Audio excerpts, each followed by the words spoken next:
What's going on, guys? This is Greggatron, and I'm a little bit sad right now. You know what? I take that back. I'm very sad because American Horror Story is now over. Alright. The season finale to season 2 just aired yesterday, and now it's over. It's done now. It was a good ending. I really liked the ending. Throughout the show, there was a lot of mystery. So this last episode filled in all the gaps, all the little things we didn't know.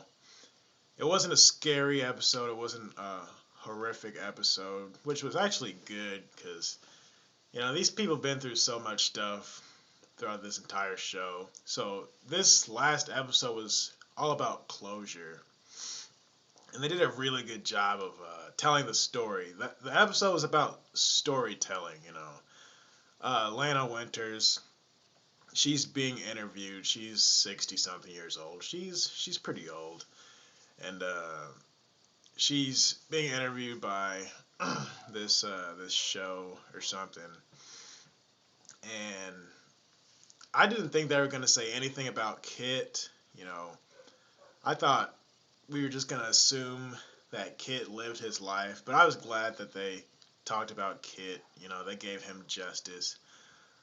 Kit lived a good life, and Jude. Uh, so that's what I mean when I say they filled in the gaps.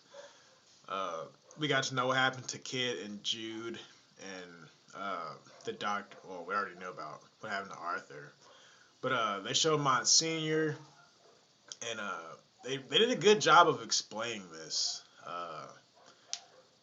How everything closed up, and they didn't just have simple flashbacks. That's why it was very good how she was being interviewed because it tied in so well. Instead of her just being at an old age and just thinking back, you know, with her being interviewed, that made it a lot easier to transition from present time to past time because they'd ask her a certain question. Then she'd go back and say, well, I remember blah, blah, blah. And we would have a flashback of Kit Walker or Monsignor or somebody. So the interview itself, that idea, that's a great idea. But that's not what you guys want to hear. You guys want to hear about Bloodyface. He's Bloodyface's son, but I'm gonna call him Bloodyface. In the episode before, he basically says he's gonna kill his mom. But with that said, I'm like, if he kills her, that's just gonna have one more tragedy in this show. I'm like, I don't think she's gonna die, man. I didn't think she would die, and I'm glad she didn't die because everybody was just expecting that. We know that he's there. We know that he's hateful, but I'm glad she didn't die because think about it, because everybody else died. In the last episode, she tells the story of Kit died and Jude died.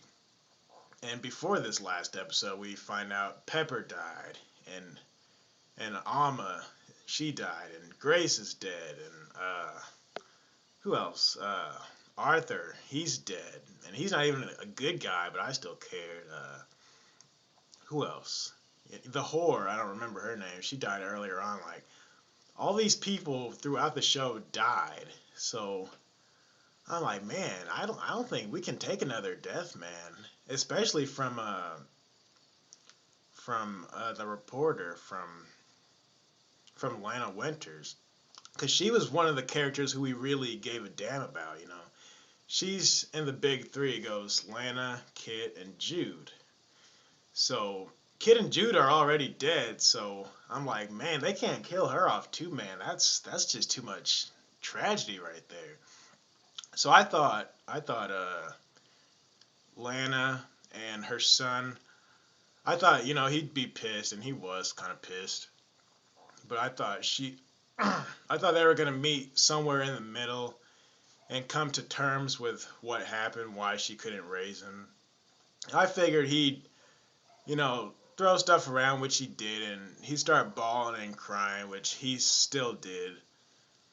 But I thought at the end she was just gonna tell the truth, and he was gonna find somewhere in his heart to walk out of the room. You know, I didn't even know he had a gun because his father, Bloodyface, didn't really use a gun.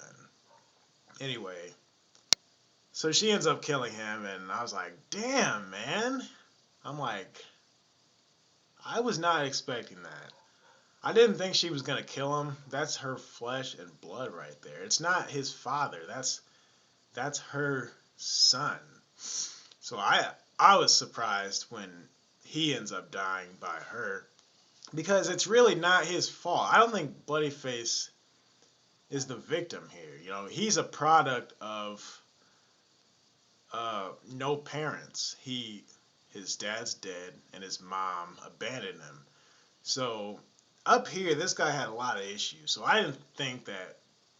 I mean, yeah, he's a villain, but he's not really the bad guy. Because I didn't think him being in that situation was his fault. So to me, I thought that was messed up when she killed him, man. I was like, man, that could have. I was like, she didn't even have to do that because I didn't think he was gonna kill her.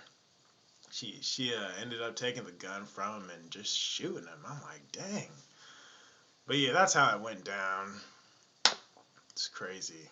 But the whole episode, like I said, with the storytelling, that was really good. And then that last part that we all wanted to see. Man, I was on the edge of my seat for that scene. But oh, and I really like how she asked him, "How'd you know I was your mother?" And he said, "You told me." And that the flashback when he was a little kid and she went to check on him. But yeah, now that the show's over, I don't know what I'm gonna watch now. You know, I mean, Law and Order still comes on, yeah, but I need to find a substitute for American Horror Story. You know what I'm saying? Like, if there's a show you know that's that good, please let me know. Cause now that this is over, I'm like, man, what am I supposed to tune into? But it'll probably be on DVD at the end of the year. I might make another video talking about the show as a whole. So stay tuned for that. This is Greggatron, and thanks for watching, you guys.